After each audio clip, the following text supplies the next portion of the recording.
interested in 4-H, if you're not a member of 4-H already, you can contact me and I can get you some information on 4-H.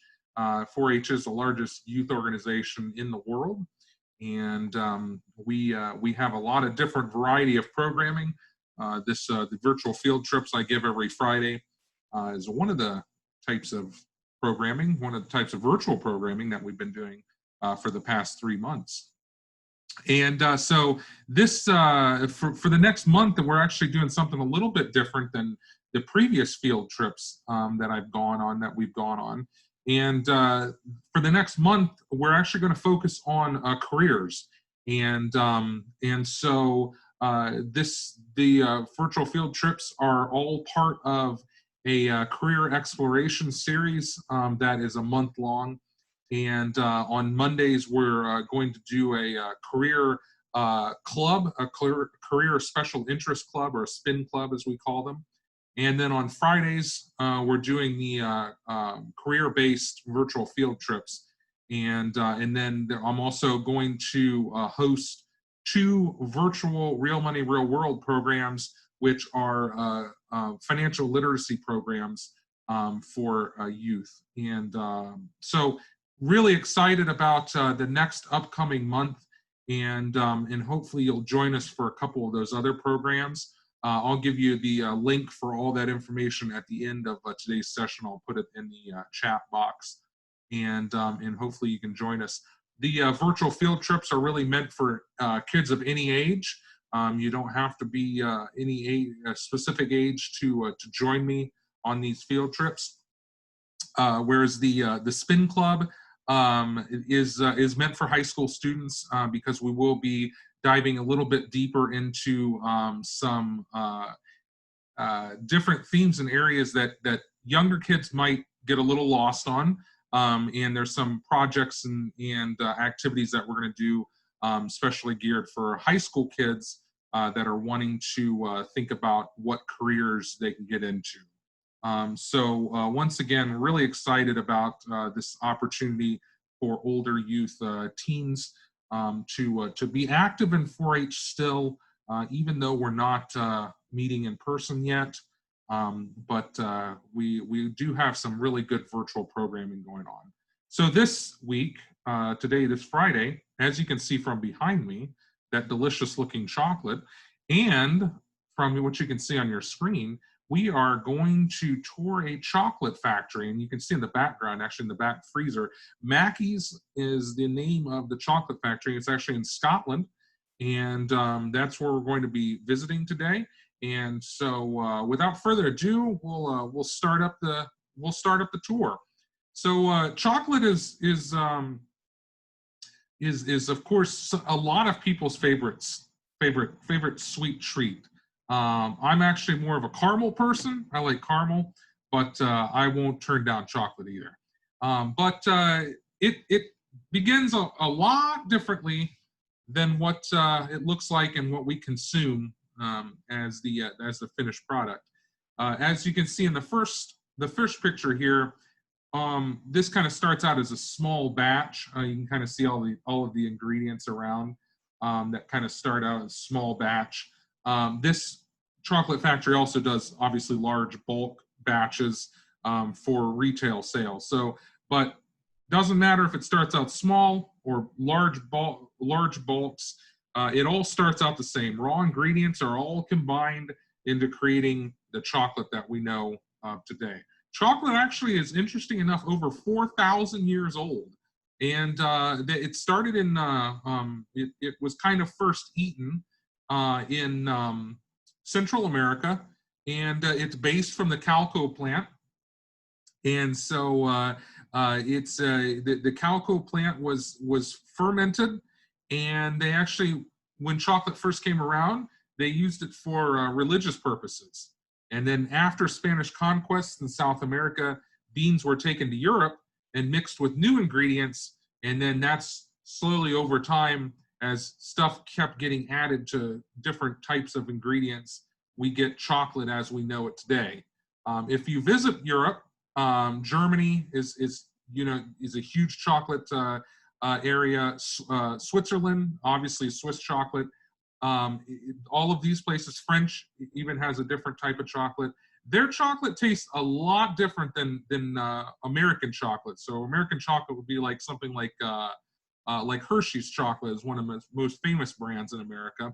Hershey's chocolate tastes a lot different than what the European chocolate tastes like, and that has to do with ingredients. And so the first, what we're going to look at first is are the ingredients. And so over here, um, over here the cocoa solids. You can kind of see them right there, and then it gives you a good picture of what they look like. That's the bean pod. And so cocoa trees can take up to 5 years to actually grow their fruit. So the cocoa pod is actually considered the fruit of the tree. When it's picked, dried, and fermented before it gets so then they take the fruit and they pick it and dry it, ferment it, and then they have the hard shell removed. The fruit is then ground to paste, which is separated into cocoa solids and cocoa butter. And so cocoa butter, which is a picture of this right here, cocoa butter is like cocoa solids, is a product of the cocoa bean. This fat is extracted through the same process of cocoa solids, and cocoa butter is often used in beauty products as a moisturizing agent. Really good for the skin, and really good for the hair too. And then, of course, the next ingredient, we have sugar. And the worldwide popularity of chocolate today is partly due to the addition of sugar to the recipe. In order to make bitter chocolate more appealing, the Spanish added honey or cane sugar in the 16th century. So before the 16th century, sugar was not added. So if you've ever had dark chocolate and it's a little bitter, and imagine if there was no sugar in there, it'd be even way more bitter than that. Or if you eat, if you use chocolate for baking, bittersweet chocolate. Imagine bittersweet chocolate without the sweet part, and that's what you would get. The original chocolate would be that. It's almost uneatable. I think it would be. I've seen some video footage of people that go to where the cacao is harvested, and they kind of take that raw chocolate and they chew on it and then they spit it out because it's just so gross. So those are the ingredients. Kind of cool about, as I said, since this is a tour of the factory, of course, there are jobs in the factory. And one of the neat things of the factory here's one of the women that work in the factory actually. And there are several jobs, as in any factory.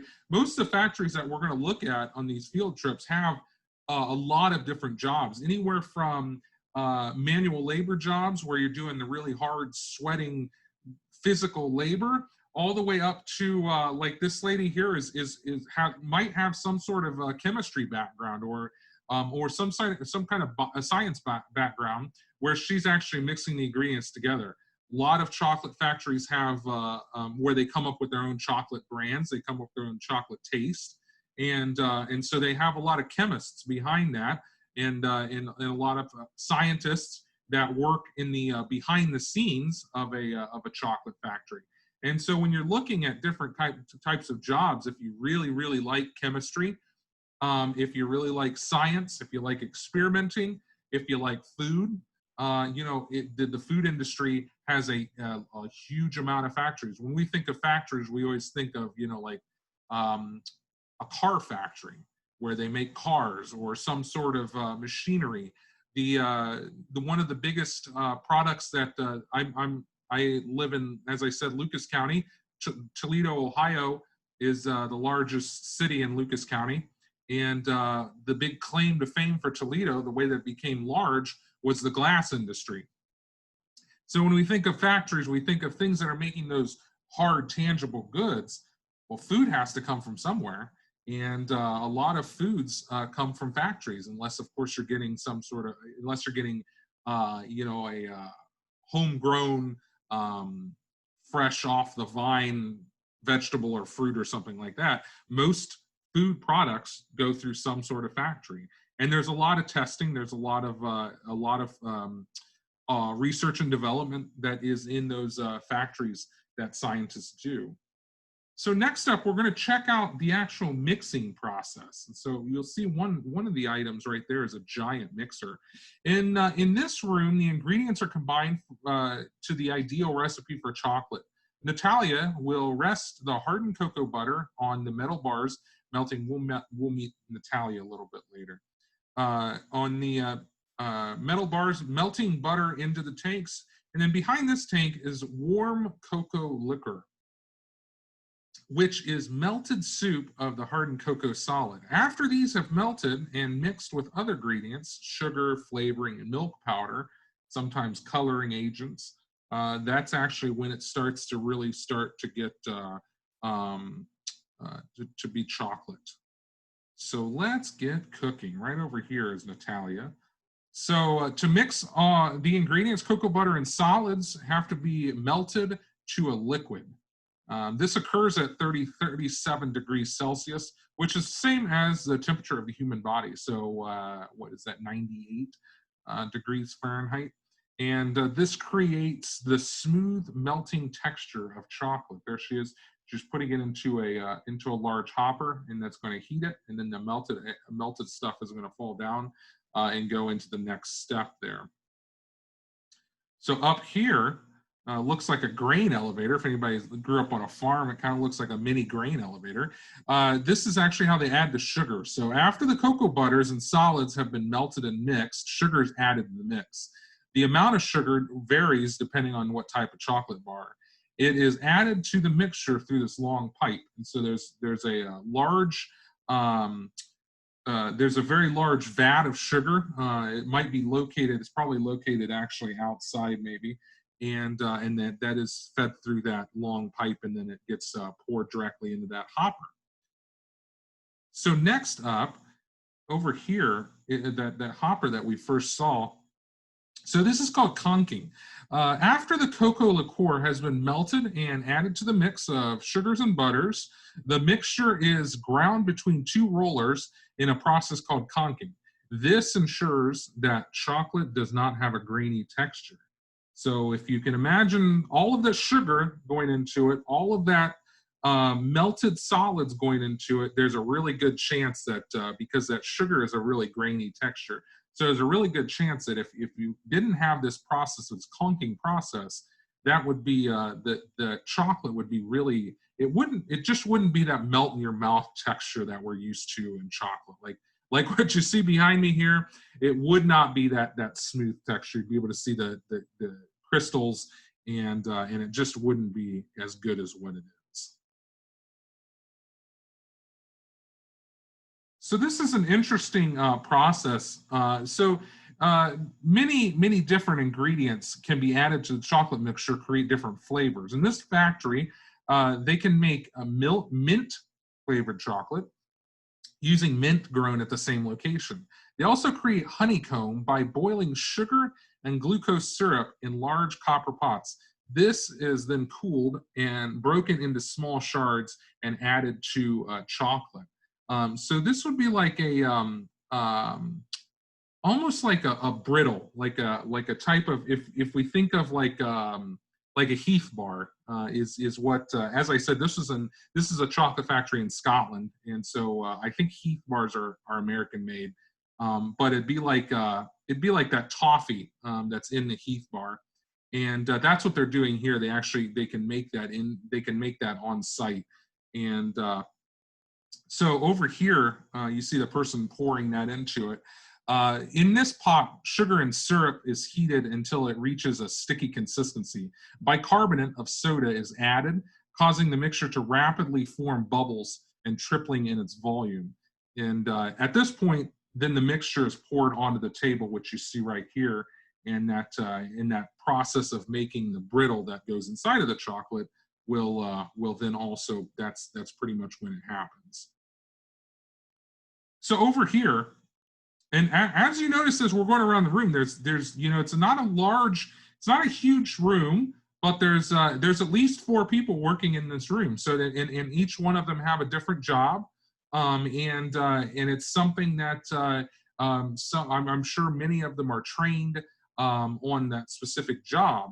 And so when you think about going into a factory, and a lot of us think about factory work as like some sort of really hard, grueling labor. And it's I visited a factory last year that made steel, big steel sheets, and uh, and that steel, that factory is what I think of as a factory, right? It was hot. It was close to 100 degrees the day that I toured the factory, and it was in they're working with these huge rolls of steel. This is a factory too. This is a type of job that can be in a factory as well. Obviously, this is not a. It's most likely temperature controlled because of the chocolate. It can't be too hot in there, or all the chocolate would melt before they want it to melt.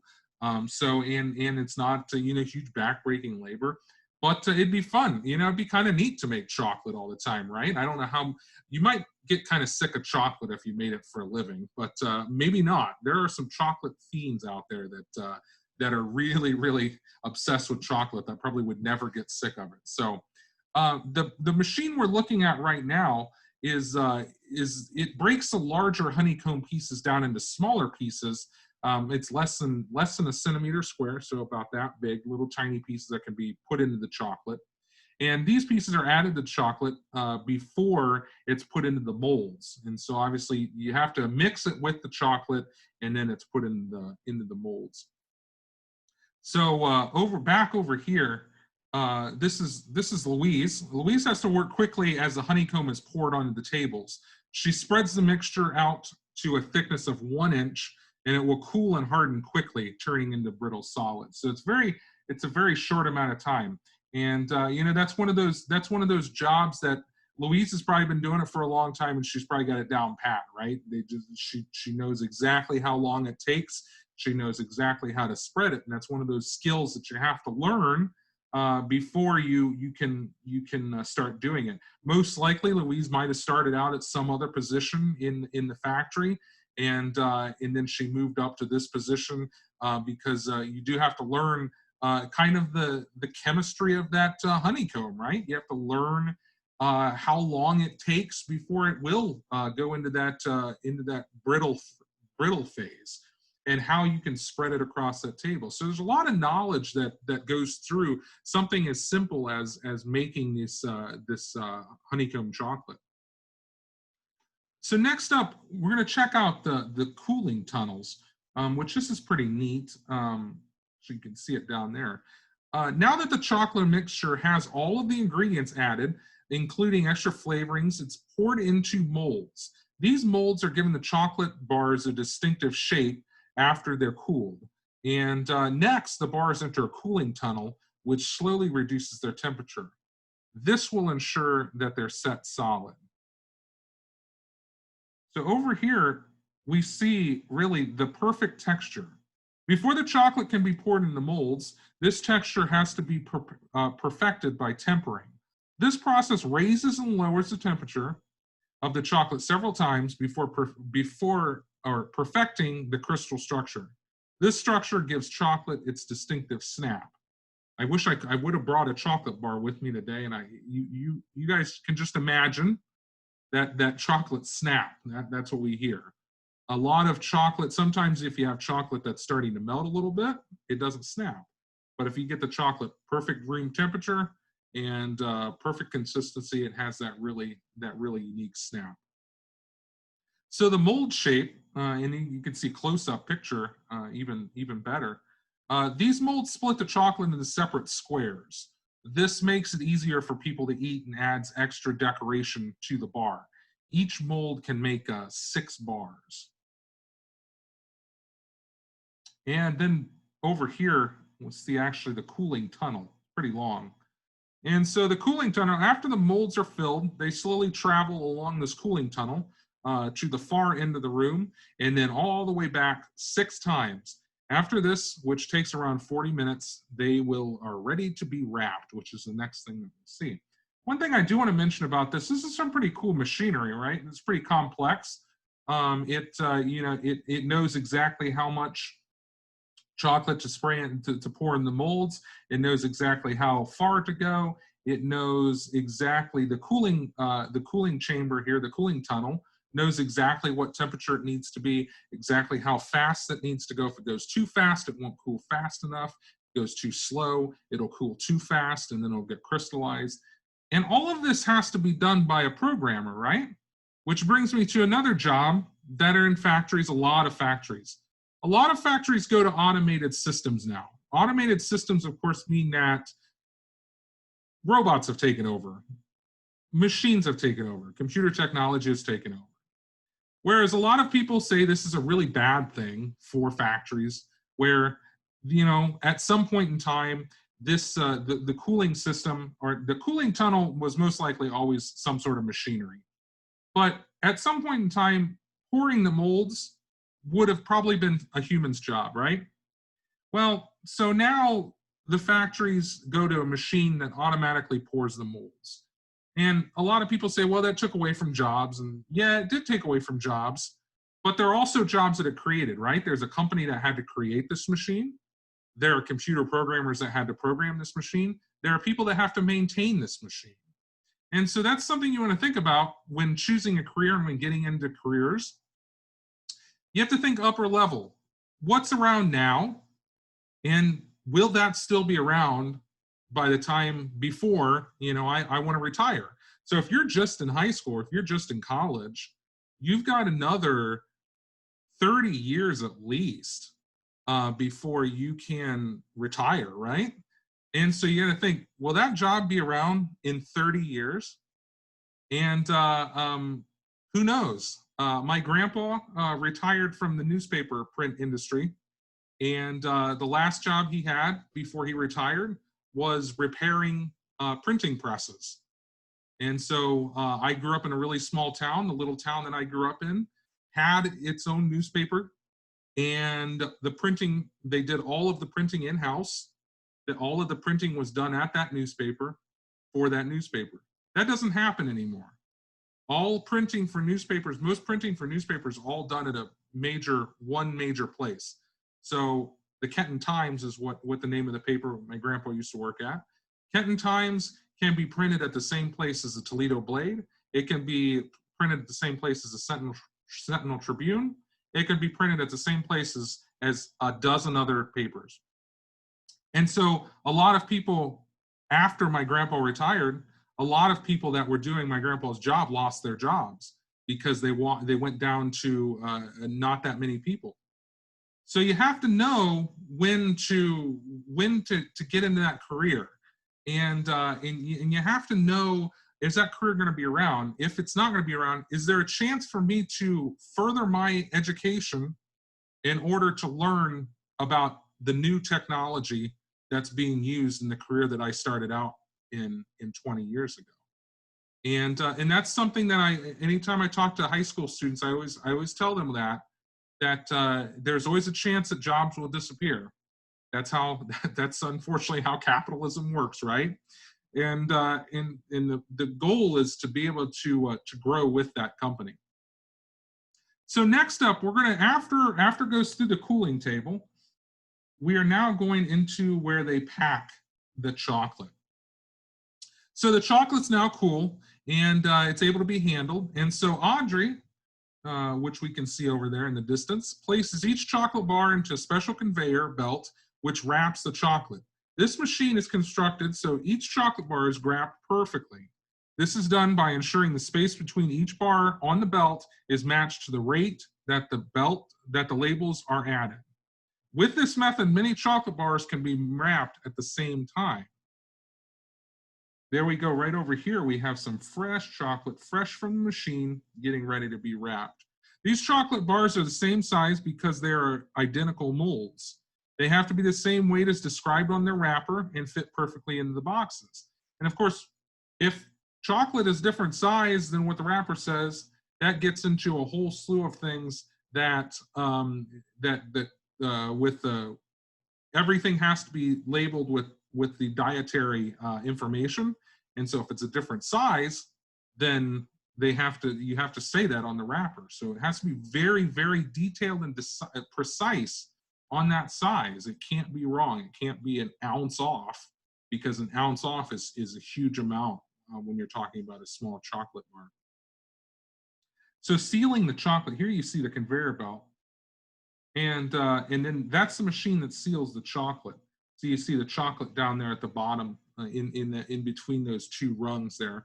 The material that wraps the chocolate has to protect it from exposure to light and moisture. It should be attractive to and easy for the customer to use. This one is easy to open and resealable at the joint. And then safety first, of course. Audrey, who is working here today, she must wear protective clothes and a hairnet when in the factory. This prevents any hair or germs from getting into the chocolate. Now, of course, with the COVID-19 right now, I'm sure that if they're running chocolate in this factory, they probably have to have face masks as well to protect that chocolate from germs. Everything has to be very sterile. I visited a plant a couple years ago that was a vegetable and fruit packing facility. It grew it and then it packed it also. It's a not Fresh Harvest. I can't remember the name. Fresh Farms, I believe, is the name of it. And we had to wear from head to toe, and this was before COVID. We had to wear from head to toe, even just to go in there and tour it. We had to wear head to toe jumpsuit, and I had to have a beard net and a hair net, and safety is very important when you're working around food, of course. So another couple interesting jobs. Of course, you've got Audrey's job here, and then you've got another job if you're into safety and that kind of stuff is, of course, a safety advisor at a plant. And that's another job that would be something at a factory or place of manufacturing. Would be a safety officer in order to provide tips and tricks for the employees to stay safe, to hold seminars and teaching classes about safety and that kind of stuff. Sometimes some factories have several of these people. Sometimes they're contracted out to another business that provides that service. But that's another job that could be had. And then lastly, it's like we're in a sea of chocolate boxes. So lastly, we've got the chocolate boxes here. And of course, after it gets done wrapped, and you can see the wrappings, it said that it had to be attractive and easy to use, and those look pretty good to me. The chocolate can now be packed and loaded onto trucks, ready to be shipped to the shops. The chocolate bars are packed into boxes of 32. This box size can be easily stacked for the journey. The factory can make up to 2 tons of chocolate per day and over 5 million chocolate bars per year. That's pretty crazy. And of course, we have different flavors. You can see different flavors here. Mint is the big one, and then 70% cocoa, which we would consider dark chocolate as well. This delivery consists mainly of mint-flavored bars. These are made by adding mint-flavored sugar crystals to the molten chocolate mix, and the factory makes 4 different flavors in total. And so up here at the top, you can see the dark chocolate mix. This factory makes dark and milk chocolate. The dark chocolate is made up of 70% cocoa products. The remaining 30% is other ingredients like sugar, and milk chocolate has added cocoa butter into it. And then this factory also makes some different sizes of cocoa of chocolate bars as well. These chocolate bars are 35 grams each, but the factory also makes 100-gram bars. These chocolates or these sizes are shipped to supermarkets and wholesalers all over the world. And so this size would be something you'd find at a grocery store along the checkouts. And then the 100-gram bars would probably be more for baking chocolate.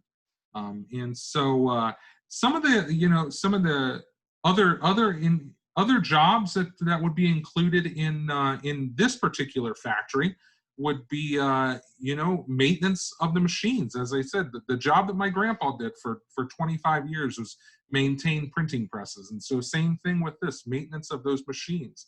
And there's a lot of knowledge that you have to have for that. There's a lot of technical knowledge you have to have for that. And then of course there's also the bookkeeping side of this factory. This factory is a fairly large. Mackey's of Scotland does not. I have never seen it in the United States, but it might be somewhere around the United States, but I've never seen it.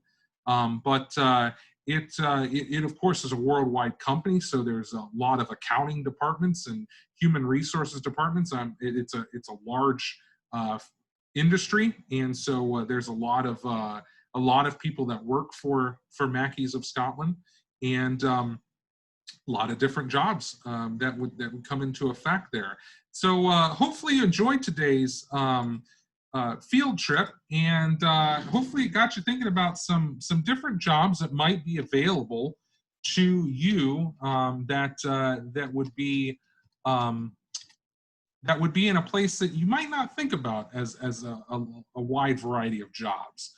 Factories are a unique place because there are a very diverse group of jobs in most factories.